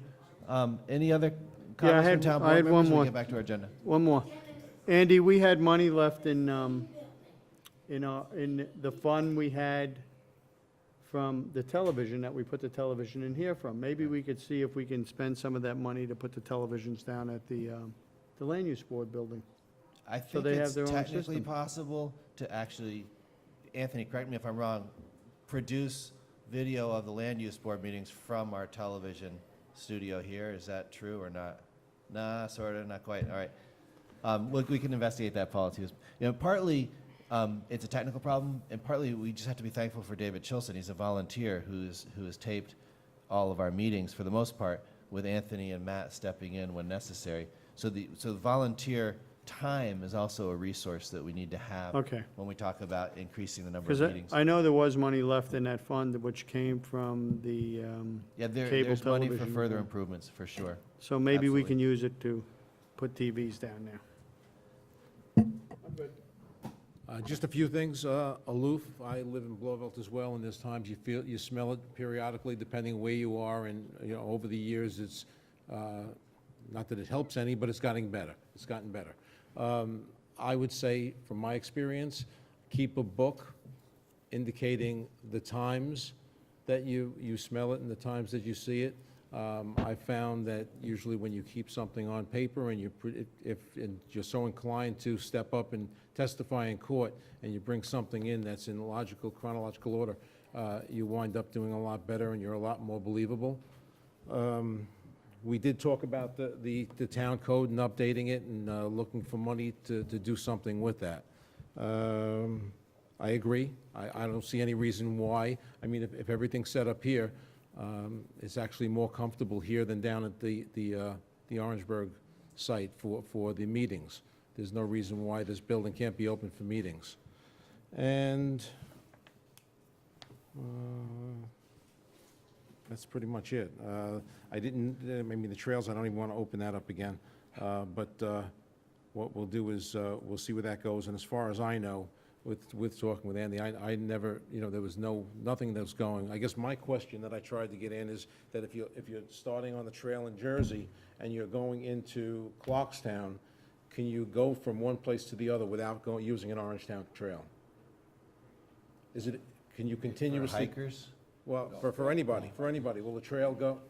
I've never walked the trail. Well, I think maybe, it's. I'm a city boy. I walk in the think you were city, right. right? I mean, we probably talked enough about the trails. I mean, there's a network out there. People hike on roads too.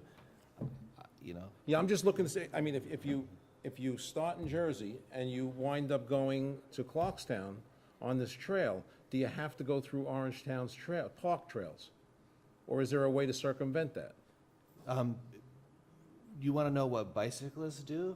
They ride. I want to know if we see anybody, them all over the I want to know place. if the trail is coming, well, let's use Western Highway. Well, If you- maybe this answers Good. your question. There exists right now a network of trails. If you're hiking on those trails, for the most part, you wouldn't know if you're on state, county, or town land. The Long Path is a famous trail, and it goes from Fort Lee up to the top of Mount Marcy in the Adirondacks. I understand. I haven't actually hiked it myself either.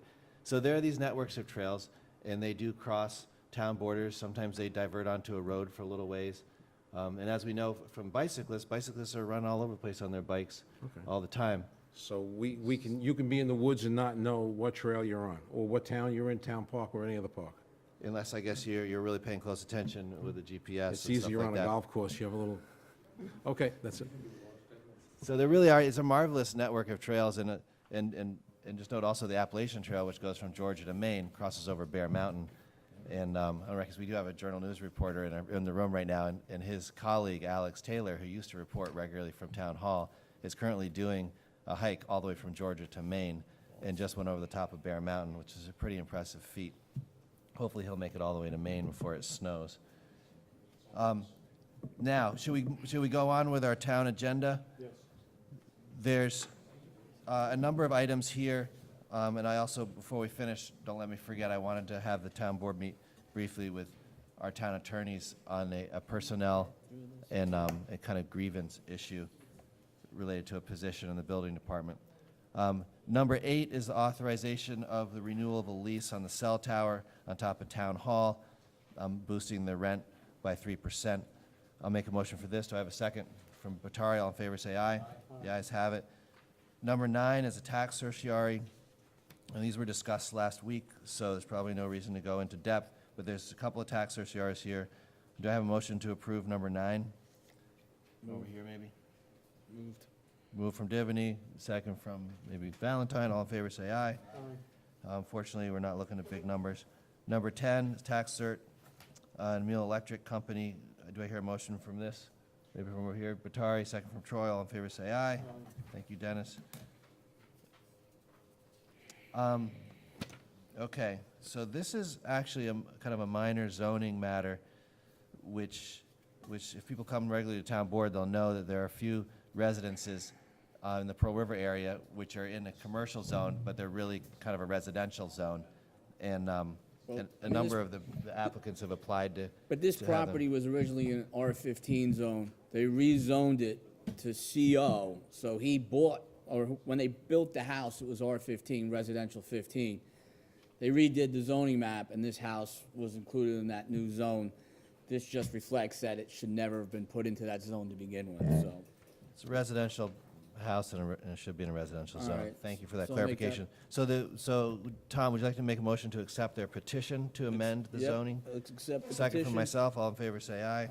And set the hearing for September 13th at 8:10.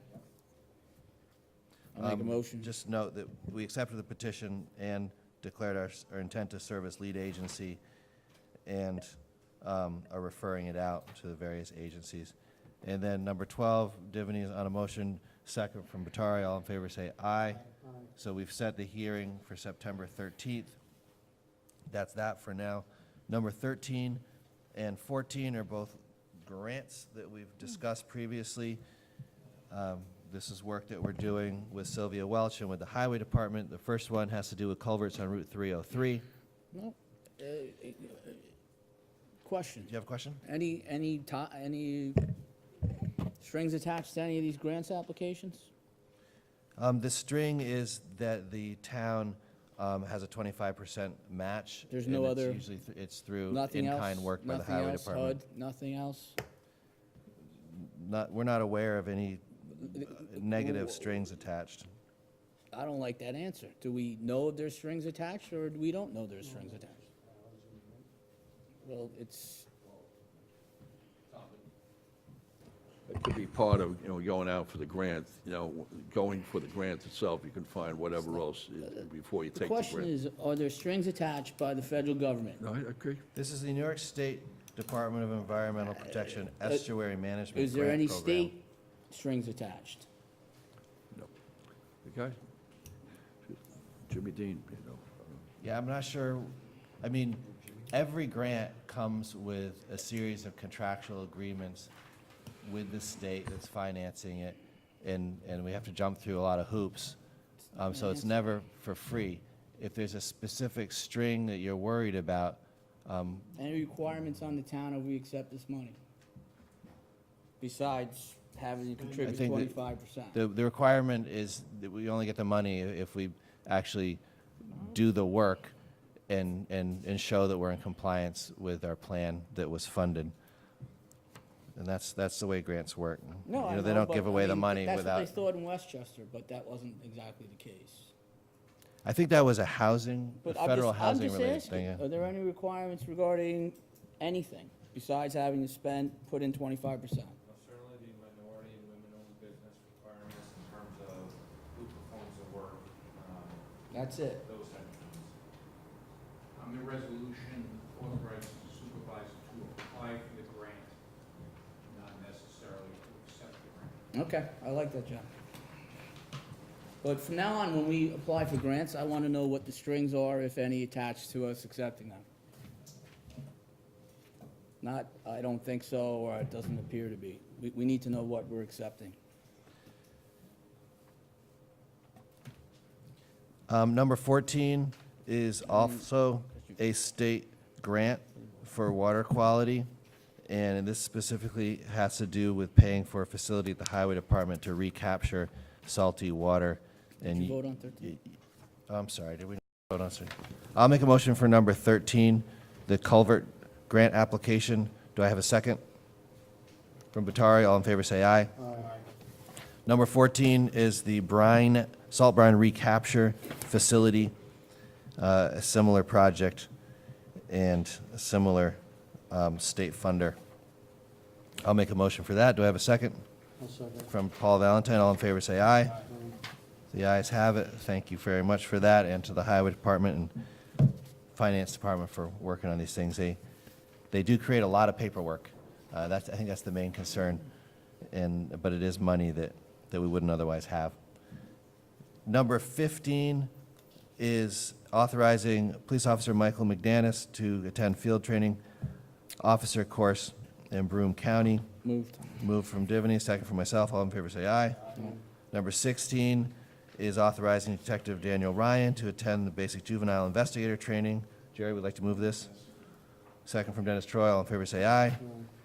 Number 17 is for Detective Frank Bueller to attend juvenile investigator. Paul, would you like to move this? Second from Divany. All in favor say aye. 18 is authorizing the police chief to go to an intelligence summit in New York in September. I'll make a motion for this. Do I hear a second? Second. From Divany, all in favor say aye.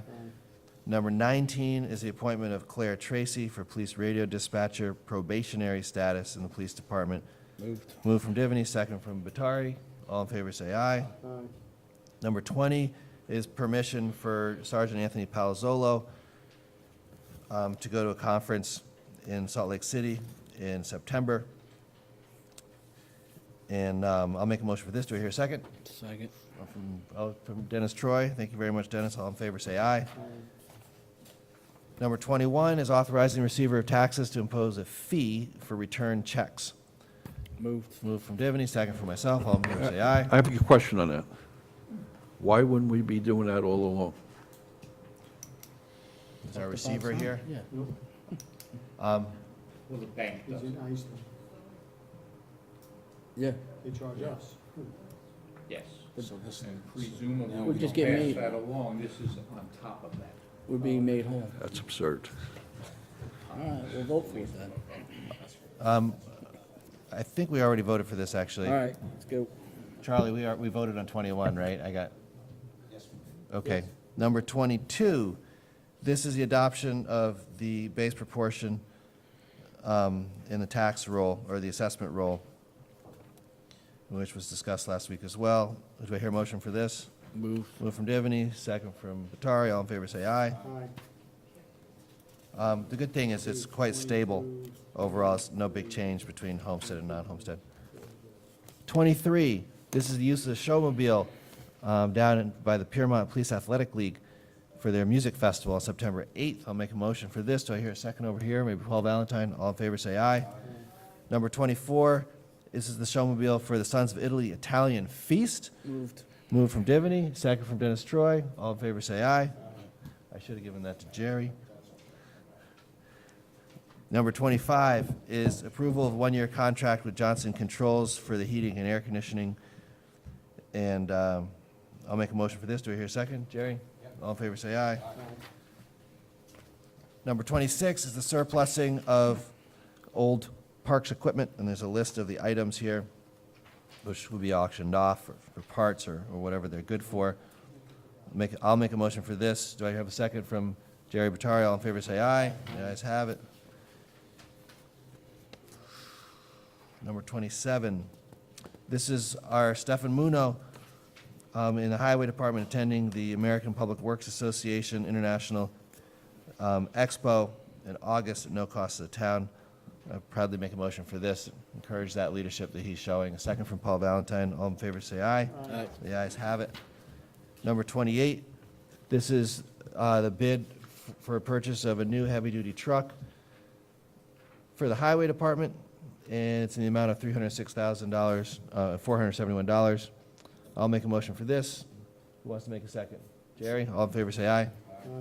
Number 29 is purchasing a street sweeper. Who would like to make a motion for this one? Moved. Clean Streets from Tom Divany, second from Paul Valentine. All in favor, say aye.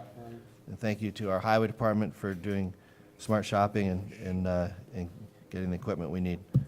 Number 30 is the awarding of a bid for the sidewalk snow plows in the Highway Department. Moved from Divany, second from Troy. All in favor, say aye. Number 31 is approving the certificates of registration of companies working on our town sewer systems. There's two listed, Ross Brothers and Keystone Landscaping. I'll make a motion for this. Do I hear a second? Over here. Valentine, all in favor, say aye. Thank you, guys.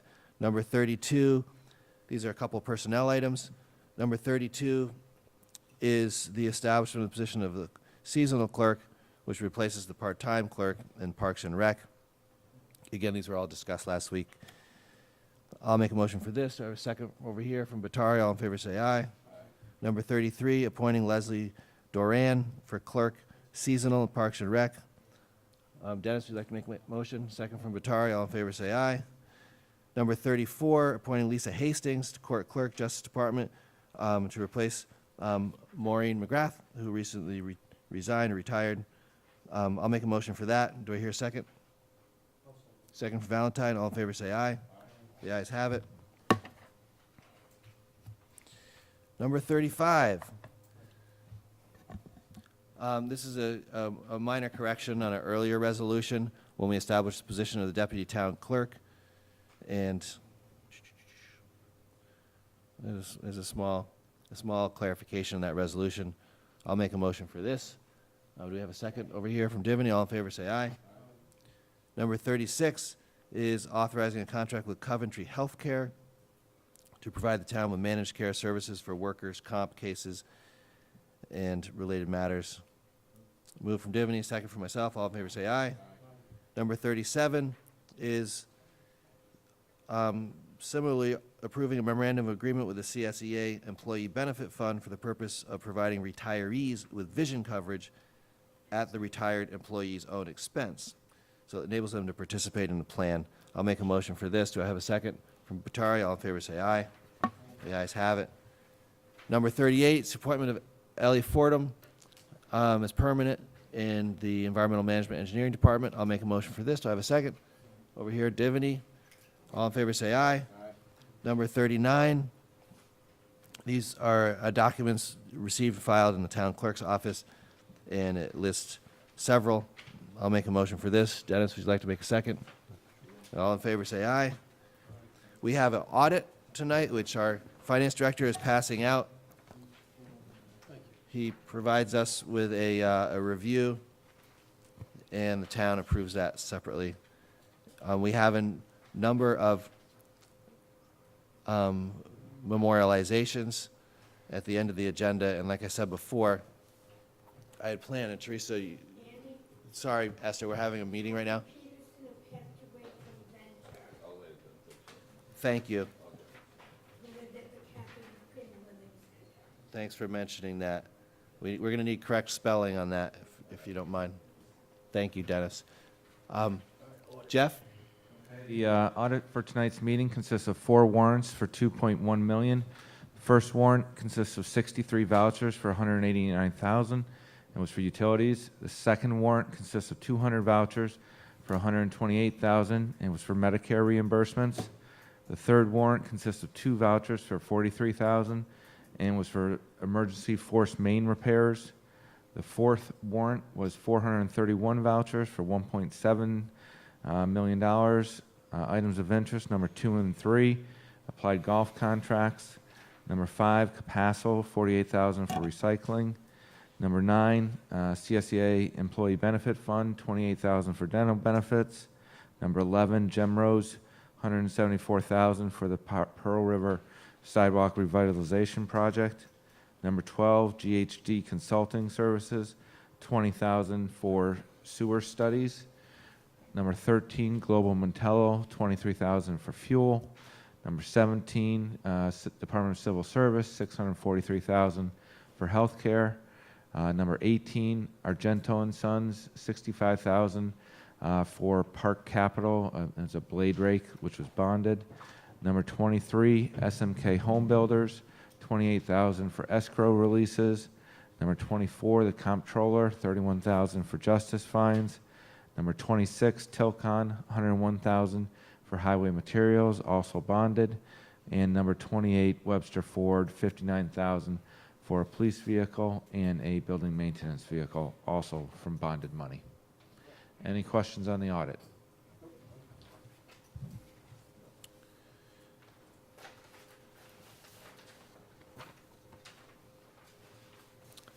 I just seen at the end of the page, I just want to note for the town board.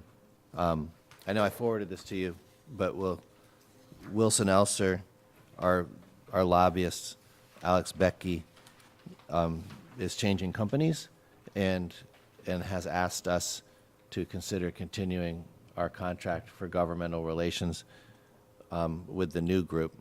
And I forwarded that to the town board for your consideration. I also asked some follow-up questions to him as to what exactly this change means, and in terms of if there's any change in cost or anything like that. And he's going to be here tomorrow. I think he's coming by. If anybody else wants to talk with him, I'll tell you when that's going to be. Alex Becky is our Wilson Elser lead. Did we sign a contract? Yeah, they're changing. It's not entirely clear. It says they're staying in the same office, but a new company is taking over part of their lobbying practice. And so I've asked for clarifying information on that. And if anybody wants to I would like him to come in before the next workshop. That's what I would like. I would like to hear this, because we already voted on what our contract was. I'd like to hear. I'd like. I will get the questions that I had, which I think everybody has. I'll make sure I get that information that No, I I want receive him to out. come in. And we'll have him. We'll schedule him to come, and we can review their scope of services too. So I can shoot for August 9th, August 16th. August 9th, whenever but they're I also available. want Wilson Elser coming in too.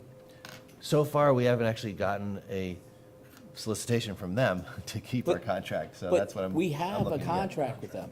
We've done a contract Right. with them. You don't get to break it just because one of the guys that works for that company No, leaves. he says the company's changing names. Is that what he So said? I'm alerting you that these are exactly the questions that need to be sorted out, and we don't have all the answers. Sounded to me like So, If the, and just FYI, tomorrow And at 2:45, if- Alex is coming by town hall. if the company changed names, we'd have to redo the contract.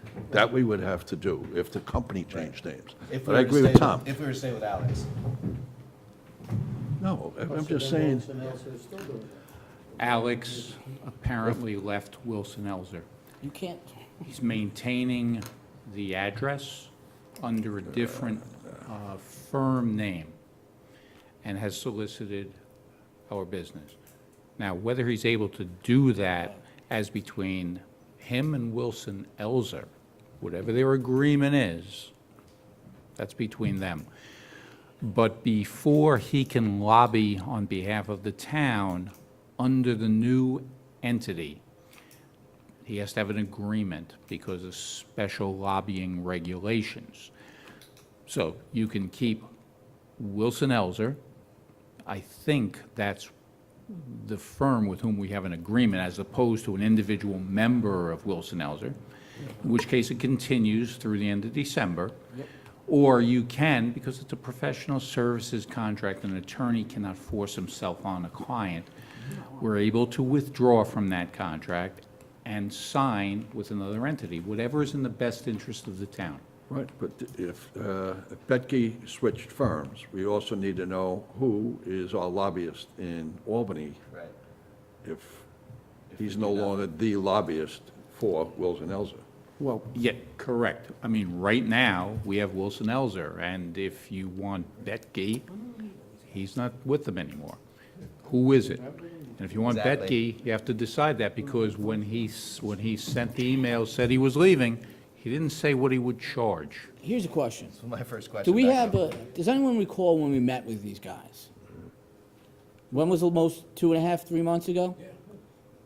So we meet with this guy, and 2.5, 3 months later, he decides that he's leaving the firm, and we had questions regarding that firm and why other people, like, I don't know.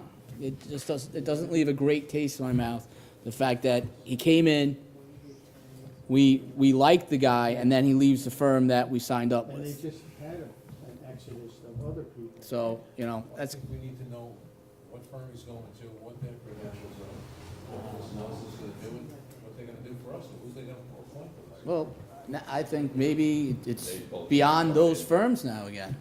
You interviewed 4 firms. Exactly. You're not limited to those 2 because he chose to leave. It's up to you. So we'll review that, No, it's, and we'll have him come in and speak to it, and if we can get a hold of whoever would be our case manager at Wilson Elser, we'll have them come in as well. Jeff, are you waiting on a vote to approve the audit, or did we already do that? moved on the audit. Second for myself, all in favor, say aye. Aye. The ayes have it. You'll have a sheet of paper for us to sign. The last matter is, we had a request, Tom and I were talking about it, to meet with our lawyers for counsel on a question related to the grievance of the building inspector position. Andy, before you do that, the board has before it certain agreements with Orange and Rockland relating to the streetlight sale. I don't recall whether the board approved the individual agreements. They were subject to change. We've spoken with Jack Carley. I had sent him a host of changes. They've agreed to virtually all of them and sent revised agreements. I don't remember whether there was a resolution authorizing you to sign the agreements, as approved. I don't remember. If I remember right, I think Tom helped edit the resolution on the fly. It made my signature pursuant to your review. Yes. And if I remember that correctly, that we don't need to revisit it as a town board action. So just so that it's clear, I've reviewed there were 3 agreements, And I've reviewed them, I've made changes, I circulated those changes to the board and to Orange and Rockland. We've discussed them. They made virtually all of the changes, and we now have signature copies, which I assume the board approves. Thank you. I think that we actually improved the contract in ways that Clarkstown didn't think of, which makes me proud of our town attorneys. Kathy Peterson, by the way, Esther Bateman gave me the spelling, C-A-T-H-Y. Peterson is P-E-T-E-R-S-O-N.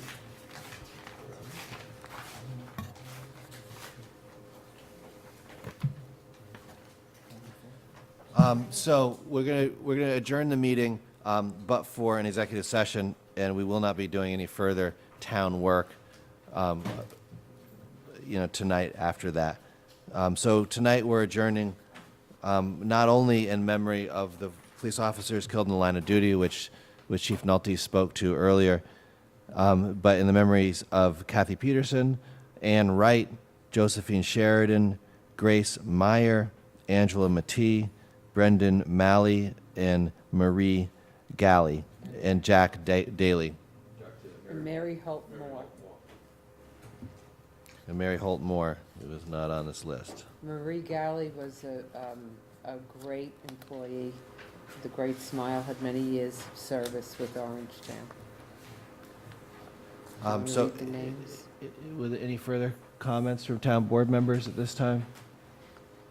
In the memories of these fine individuals who've passed away, I make a motion to adjourn this meeting. Do I have a second? From Divney, all in favor say aye. Aye. We're adjourned, but for a brief session with our town attorneys.